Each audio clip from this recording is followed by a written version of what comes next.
एक और बात कही परमात्मा ने, जब तक आपको सतनाम प्राप्त नहीं हो जाता आप गुरु को भगवान नहीं मान सकते हृदय से। आप भोग लगा रहे हैं, अच्छी बात है, आप उस प्रोसीजर में आगे बढ़ रहे हैं, बहुत अच्छी बात है। आप गुरु जी की अकेले की फोटो रखते हैं, दाढ़ी मूंछ वाले की निकाल दी, बहुत अच्छी बात है, लेकिन हकीकत तो हकीकत ही रहेगी। एक होता है कि देखा देखी में, एक होता है सोच समझ के। क्या कहते हैं परमात्मा, हाड़ चाम लहू ना मेरे कोई जाने सतनाम, और तारण तरण अभय पददाता मैं हूं कबीर। कौन जानेगा कि ये परमेश्वर हाड़ चाम वाला नहीं है, ये सौद स्वरूपी राम है, ये देह वाला नहीं है आप और हमारी तरह। ये दिखाई दे रहा है लेकिन इसकी देह नहीं है। धर्मदास भी तो इसी धोखे में रह गया था।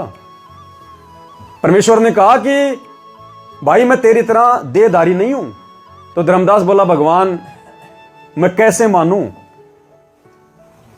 तुम दिखत हो देही और कहो विदेही, मेरे जैसे दिख रहे खा रहे पी रहे और कह रहे हो मैं विदेही हूं।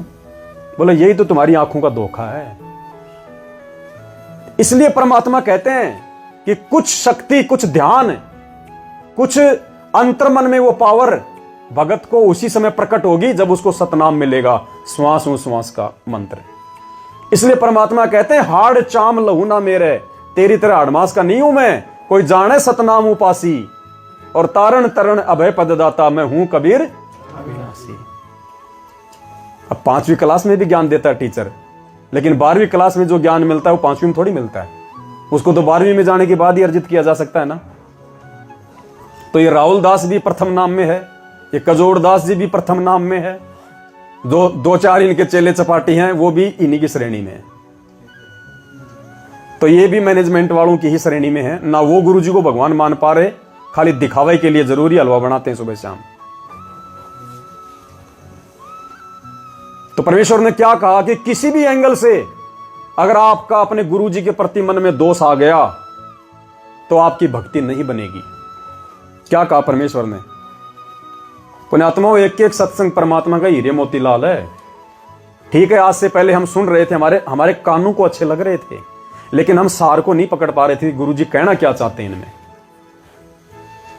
परमात्मा बताते हैं गुरु मानुष कर जानते, ते नर कहिए अंधे, होवे दुखी संसार में आगे यम के फंदे। गुरु को मानुष कर जानते तो ते नर कहिए अंधे,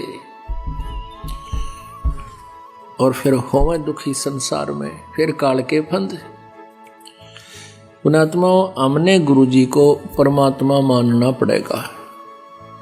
परमात्मा मानने से हमारी यह प्रॉब्लम सोल्व होएगी, नहीं तो नहीं हो सकती। हम अपने ही जैसा गुरु को मानने, एक मानुष रूप मान करके हम यदि उसके साथ रहेंगे तो कभी ना कभी दोष आपके मन में आवेगा। गुरु को मानुष मानेंगे तो मन में दोष, तो ये भाई के मन में दोष क्यों आया? क्योंकि ये हृदय से जो व्यक्ति, अरे हम भी तो भगत हैं, हमारी को कैसे हिम्मत दे दी भगवान ने उसको चेंज करने की। और ये कहता है भाई अपनी छोटी सोच के चलते कि अगर ऐसे ही चेंज करने लग गए तो ये मार्ग तो गुरु जी का 10 साल भी नहीं चलेगा। मतलब इसने ये साबित कर दिया कि हमारे जैसे जीव 2 कोटि के परमात्मा के मिशन को फेल कर देंगे हम। अरे अभी परमात्मा गए नहीं है। हां, यदि सतगुरुदेव जी के सतलोक जाने के बाद यदि कोई उनकी लिखी पुस्तकों में छेड़छाड़ करता, काट छाट करेगा तो गलत है। अभी तो परमात्मा बैठा भाई साहब, फाइनल विधान बना के जाएगा, पूरा संविधान बना के जाएगा, सेट करके जाएगा, अभी तो बैठा है।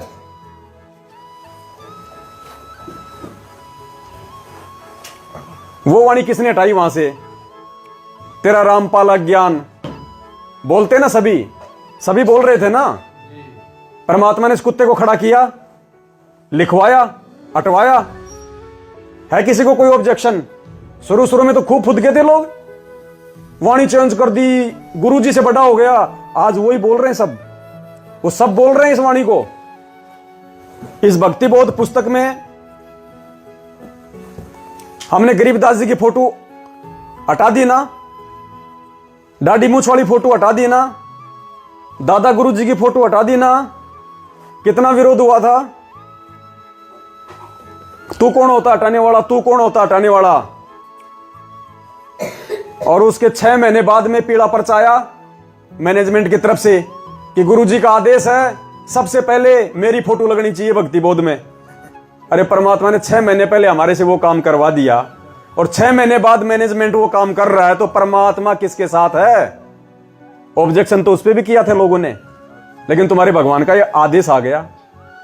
ये परमात्मा आगे चलाता है साथ संगत वालों को, हर चीज का प्रमाण देता है परमात्मा।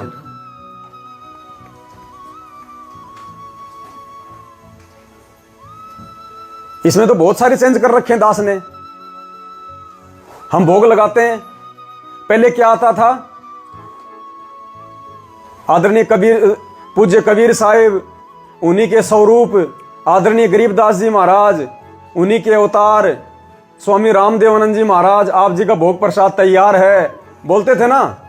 अब परमात्मा ने वो हटवा के इसमें क्या लिखवा दिया, हे परमपिता परमेश्वर, कबीर साहिब, सतगुरु रामपाल जी भगवान, आप जी का भोग प्रसाद तैयार है, अपनी पवित्र रसना से इसे पवित्र करने की कृपा करें। हे परमेश्वर, भोग प्रसाद बनाते समय, लगाते समय या भोग की आरती करते समय या पाठ करते समय यदि कोई त्रुटि हो, हम तुच्छ बुद्धि जीवों को तुच्छ जानकर अक्षमा करें परवरदिगार। लिखवाया ना इसमें। उस राहुल भाई को इस पे ऑब्जेक्शन नहीं हुआ कि भगत जी हटा क्यों रहे हो। हम तो बोल सकते हैं, लिखित में थोड़े हटाएंगे। इसको लेके नहीं किया ना उसने, क्योंकि उसको साथ संगति से हटना था, उसका समय आ गया था, इससे ज्यादा वो नहीं टिक पाता। जो व्यक्ति साध संगति में भी आके नहीं सुधरा ना, वो जिंदगी में नहीं सुधरेगा। अब वो लोग अपने मिलजुल के कर्म ही बिगाड़ेंगे। इसलिए पुण्यात्माओं, हमने अपने समय और श्वास दोनों का सदुपयोग करना है।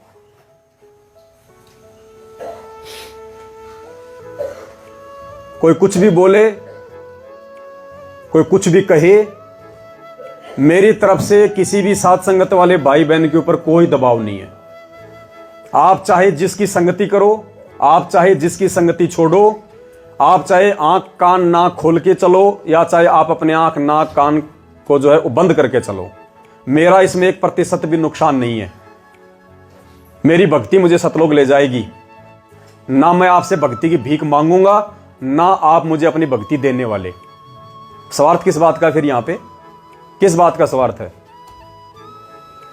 पेट में मेरा पहले भी भर रहा था अपना काम धाम करके, आगे भी मैं अपना भर लूंगा।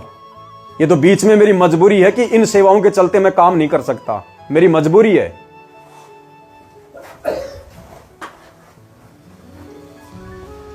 इसलिए ना तो मुझे आपसे कोई स्वार्थ है, ना आपको मेरे से या किसी और से कोई स्वार्थ होना चाहिए। स्वार्थ केवल अपने आत्म कल्याण का होना चाहिए। और आत्म कल्याण के मार्ग में जो वस्तु बाधक है, वो चाहे पवन दास हो, चाहे कोई दूसरा दास हो, आपको छोड़ने में सेकंड भी नहीं लगानी, सेकंड भी। लेकिन फालतू में राग द्वेष भी नहीं करना, ईर्ष्या भी नहीं करनी, चुगली चाटे भी नहीं करने। और ये सबसे बड़ी बाधक है परमात्मा के मार्ग में।